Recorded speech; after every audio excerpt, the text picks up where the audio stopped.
The island of Curacao.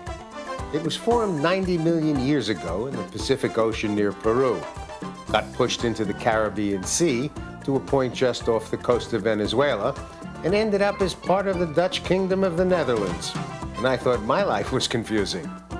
The capital city of Willemstad is like a mini-Amsterdam transported to a tropical climate.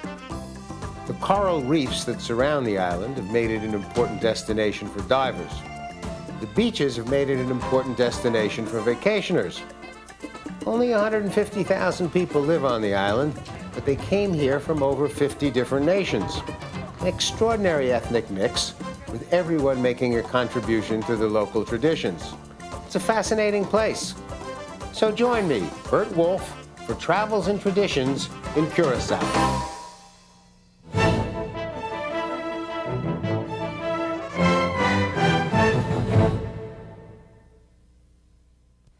The first Europeans to set foot on Curacao were Spanish explorers who showed up in 1499.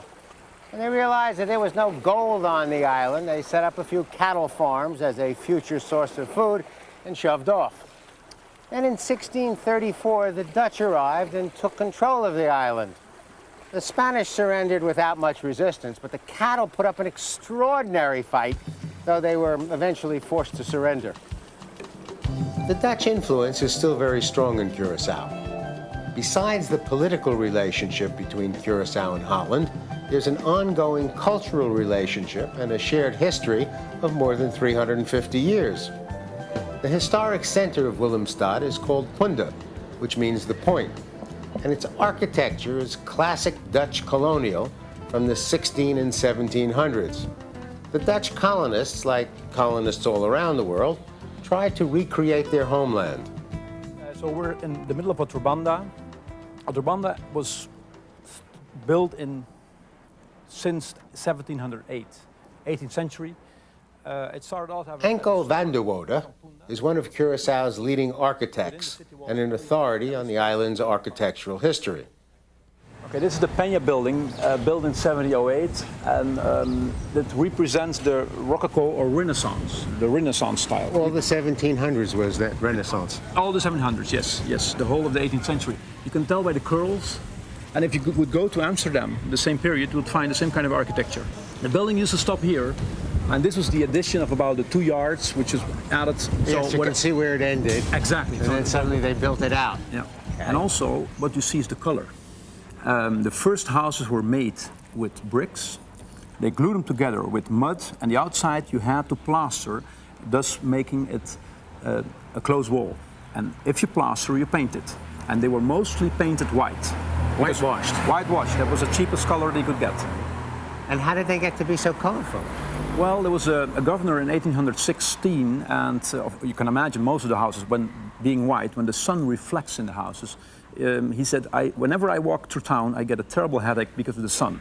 I want them to be painted another color within 2 weeks, and all the houses were painted other colors except white. Did his headaches go away? That doesn't say. The history doesn't tell. Okay. Well, they certainly are beautiful. Yeah.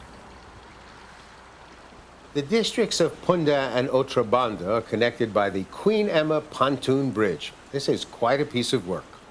The entire bridge is set on a series of floats. The Otrobanda end sits on wheels that are locked onto a circular track. The Punta end has a set of diesel engines attached to propellers. When they want to open the bridge, the engines are started, and the bridge swings out from Punta, allowing the harbor traffic to pass.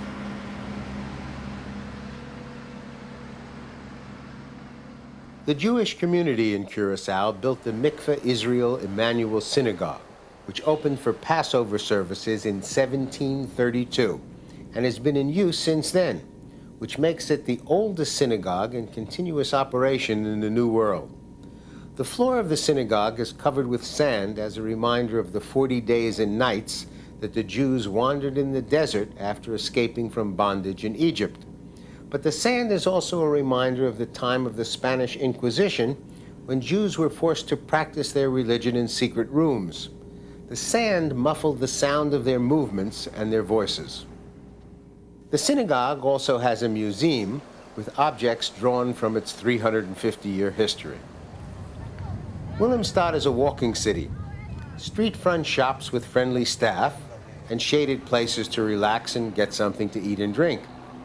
It's also the only place I know of that took their ancient forts and prisons and instead of turning them into monuments, turned them into restaurants. The historic area of Willemstad, the inner city and the harbor have been placed on UNESCO's World Heritage List. The old buildings in Willemstad are grand structures, but like so many glorious things, they contain the seeds of their own destruction. Coral and quarry stone were used for the walls and held together with a mortar that contained sand from the beaches and seawater. Eventually, the salt in the coral, beach sand, and seawater began leaching out and eating away at the buildings, which began to crumble. Fortunately, there is an aggressive rehabilitation program, and many of the most important buildings will be saved. But sand and seawater are not always negative elements. As a matter of fact, great beaches and water sports are two of the main reasons people visit Curacao. The island has many public and private beaches. Some have snack bars, showers, and an assortment of seaside services. Others are secluded and offer visitors a private moment away from it all. The constant 13-knot trade winds that powered the Spanish treasure galleons, the Dutch, French, and English pirate ships during the 1500s is still around and available to windsurfers. The water temperature is a constant 75 to 81 degrees all year round, and there's approximately 100 feet of visibility underneath the surface, which allowed me to see this.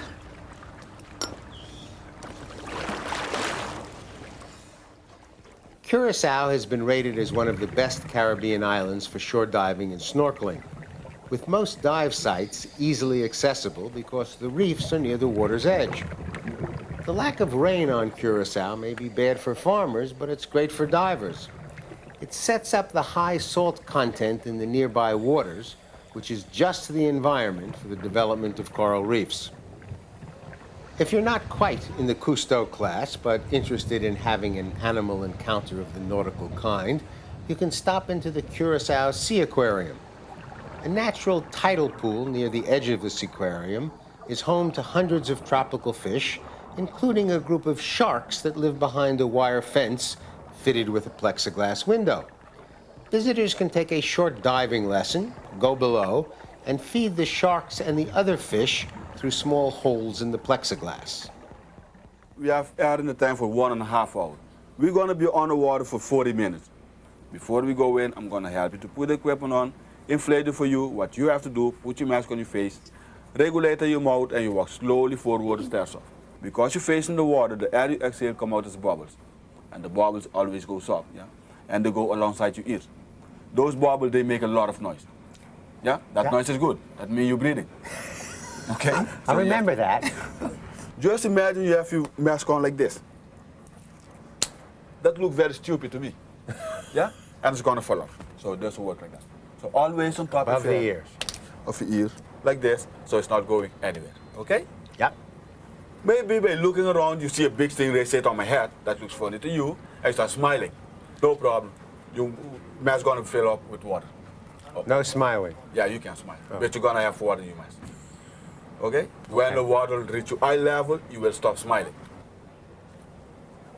And we got stingrays in here. Don't you worry, the stingrays, they don't bite, they don't sting.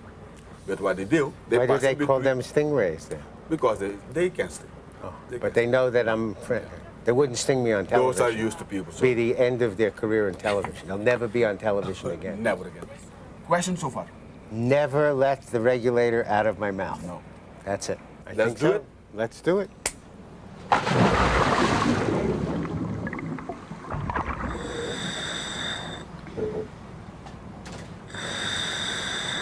BURT!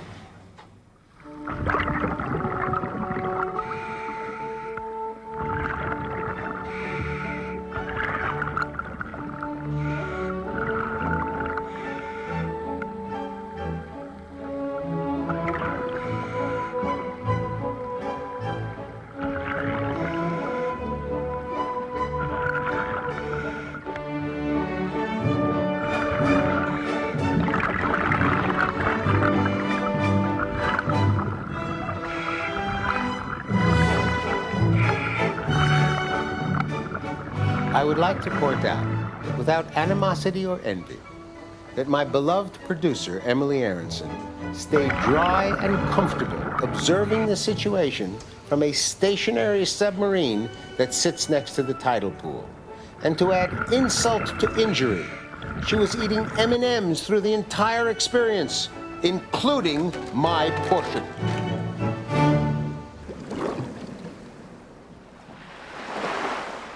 By the middle of the 1600s, Curacao had become the center of the Dutch trading empire in the New World. Unfortunately, a major part of that trade was conducted in slaves. The Curacao Museum in Willemstad tells the story of this appalling business, a business that went on for over 400 years, from 1441 to 1863. There's a reconstruction of the hold of a slave ship. Visitors can get inside and see what the space felt like. A trader's home with furniture made by the slaves. A portrait of a Dutch trader by Frans Hals. Reproductions of slave ships.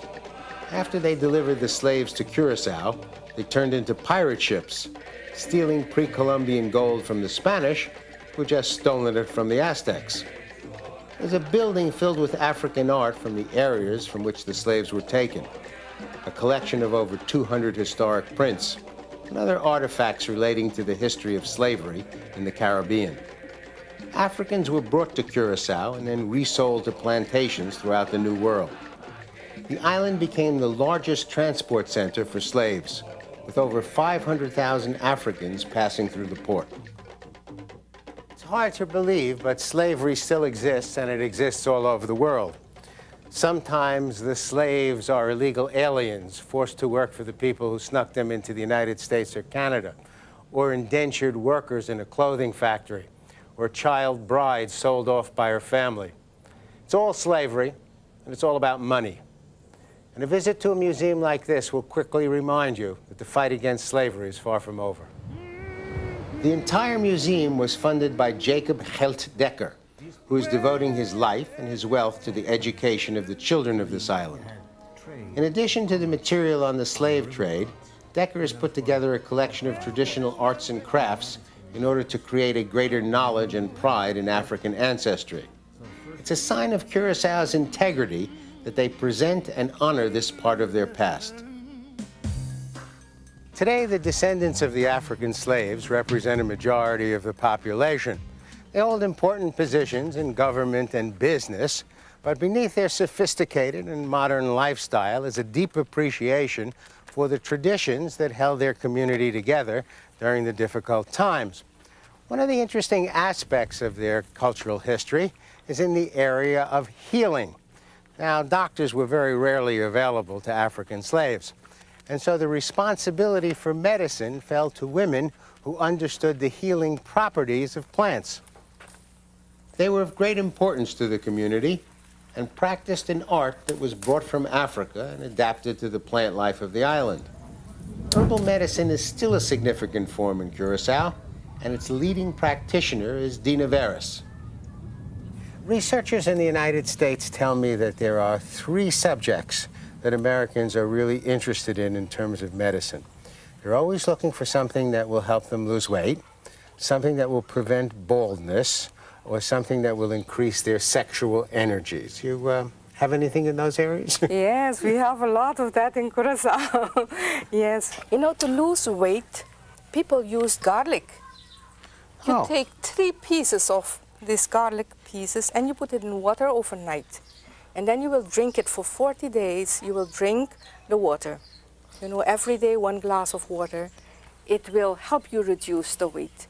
It's not going to do a lot for my sex life, but okay. No, you won't. Now we're going to deal with my bald spot. Yes. One of the best things for hair loss is the calabash. This is the calabash. You take this out, you squeeze it, and then you get a black mash. You cook it, you take off the seeds, otherwise your hair will stay with all the seeds. And then you wash the hair with it, you know? Or you can make a shampoo out of it. You know? Calabash shampoo? Yes. Is this a big enough portion for me? Will that work there? Yes, it's very good. It will work very good. Okay. We're up to sexual energy? Yes, we are. With the chuchuguasa.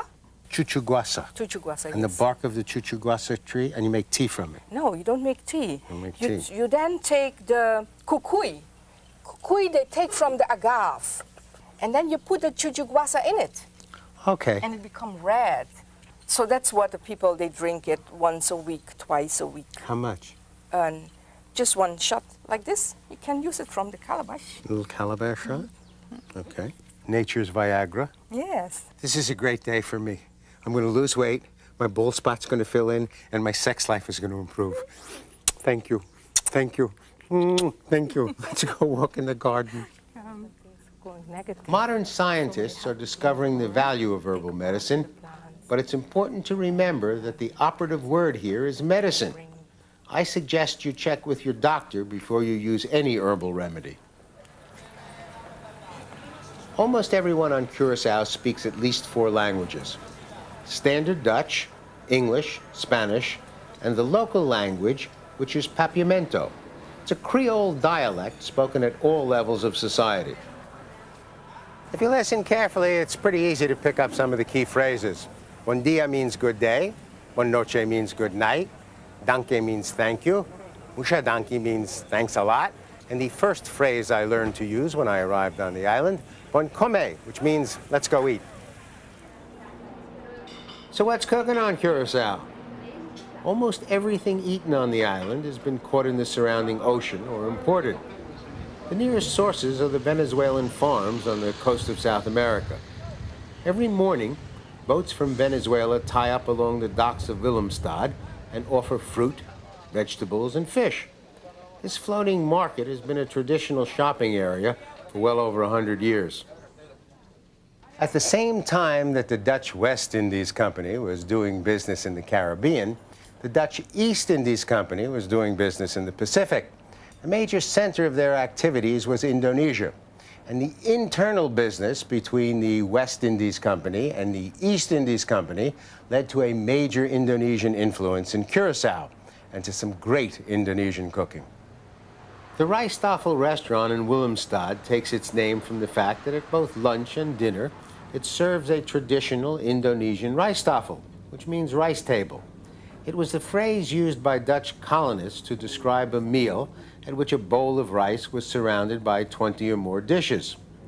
It's grilled chicken with garlic sauce, fried coconut, Chicken with sweet and sour sauce, salad with peanut sauce and a little tofu, fried eggplant, pork with soy sauce. tomato with spicy sauce, I recognize that. beef tender with coconut, and fried bean sprout, Bananas with honey sauce. and meatballs. Meatballs. All right, I think we're close enough to eat.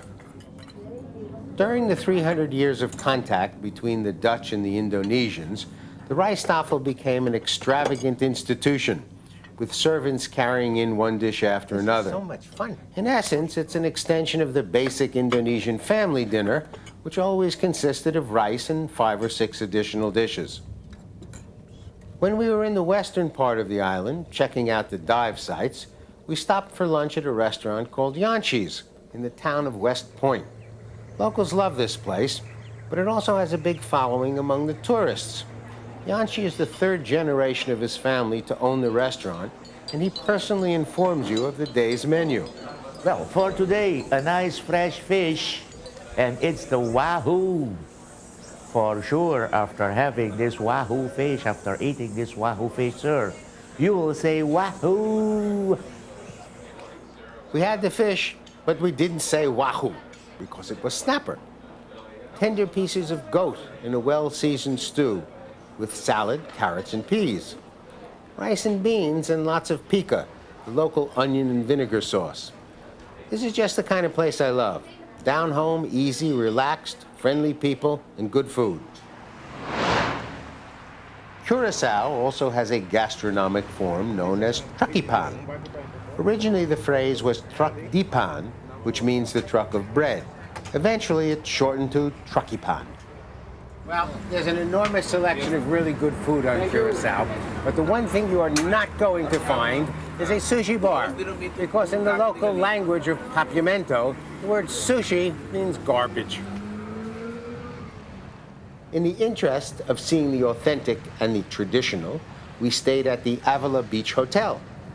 The original structure dates back to 1776, when it was the residence of the colonial governor. It was also the place where the great liberator of South America, Simón Bolívar, lived during his years of exile.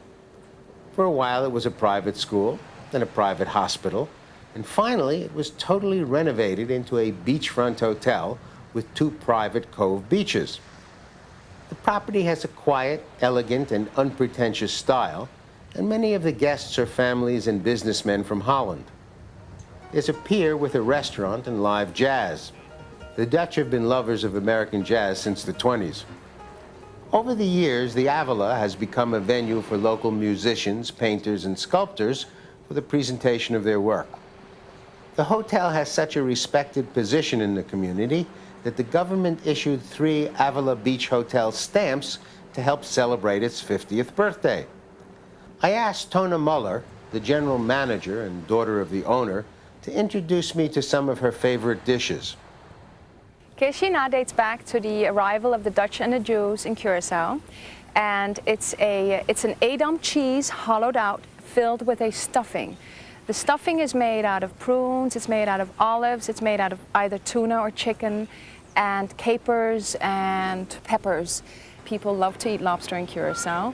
We've snazzied it up, made it a little bit Caribbean with a coconut sauce, and it's very flavorful. Bolo cashew pete. It's a local cake. It's made out of cashew nuts. It's a layer cake covered with a coating of mashed cashew nuts, and it's calories, calories, calories. But taste, taste, It's taste. taste, taste, taste.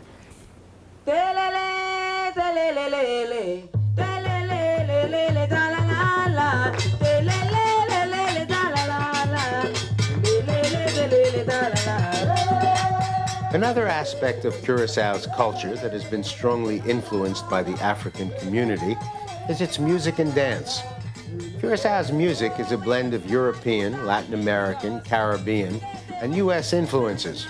But for me, the most interesting part of its heritage is African, particularly in a form called tambu. It was born in the slave communities as a release from the debilitating oppression. The basic instrument is the drum, known as the tambu. The other instrument is the chapi, type of field hoe. Each is played against the other in a complicated rhythmic pattern.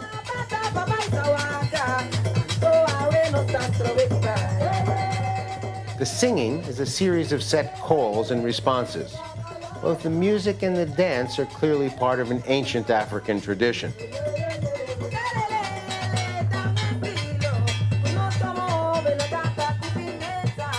The social comment inherent in the lyrics and the erotic tension of the dance were more than the government and the Catholic Church could stand. And for years, they mounted an aggressive campaign to suppress tambu. Even today, a government ordinance limits public tambu parties to a few weeks at the end and the beginning of each year. Which also brings us to the end of this show. I hope you have enjoyed this visit to Curacao, and I hope you will join me next time on Travels and Traditions. I'm BURT WOLF. You can watch this program and link to hundreds of other BURT WOLF programs free at burtwolf.com. There's information on how to tour the same places, plus Burt's slightly irreverent take on history and culture. It's all at burtwolf.com. Only 150,000 people live on the island, but they came here from over 50 different nations. An extraordinary ethnic mix, with everyone making a contribution to the local traditions. It's a fascinating place.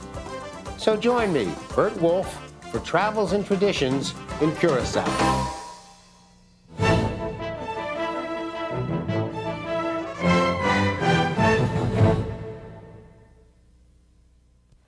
The first Europeans to set foot on Curacao were Spanish explorers who showed up in 350 years. The historic center of Willemstad is called Punta, which means the point, and its architecture is classic Dutch colonial from the 16 and 1700s. The Dutch colonists, like colonists all around the world, tried to recreate their homeland. So we're in the middle of Otrobanda. Otrobanda was built in since 1708, 18th century. It started off having... Henko van der Woude is one of Curaçao's leading architects. And the island of Curacao. It was formed 90 million years ago in the Pacific Ocean near Peru, got pushed into the Caribbean Sea to a point just off the coast of Venezuela, and ended up as part of the Dutch Kingdom of the Netherlands. And I thought my life was confusing. The capital city of Willemstad is like a mini-Amsterdam transported to a tropical climate. The coral reefs that surround the island have made it an important destination for divers. The beaches have made it an important destination for vacationers, an authority on the island's architectural history. Okay, this is the Peña building, built in 1708, and that represents the Rococo or Renaissance, the Renaissance style. All the 1700s was that Renaissance. All the 1700s, yes, yes, the whole of the 18th century. You can tell by the curls, and if you would go to Amsterdam, the same period, you would find the same kind of architecture. The building used to stop here, and this was the addition of about the 2 yards, which is added. Yes, you can see where it ended. Exactly. And then suddenly they built it out. Yeah. Okay. And also, what you see is the color. 99. When they realized that there was no gold on the island, they set up a few cattle farms as a future source of food and shoved off. Then in 1634, the Dutch arrived and took control of the island. The Spanish surrendered without much resistance, but the cattle put up an extraordinary fight, though they were eventually forced to surrender. The Dutch influence is still very strong in Curacao. Besides the political relationship between Curacao and Holland, there's an ongoing cultural relationship and a shared history of more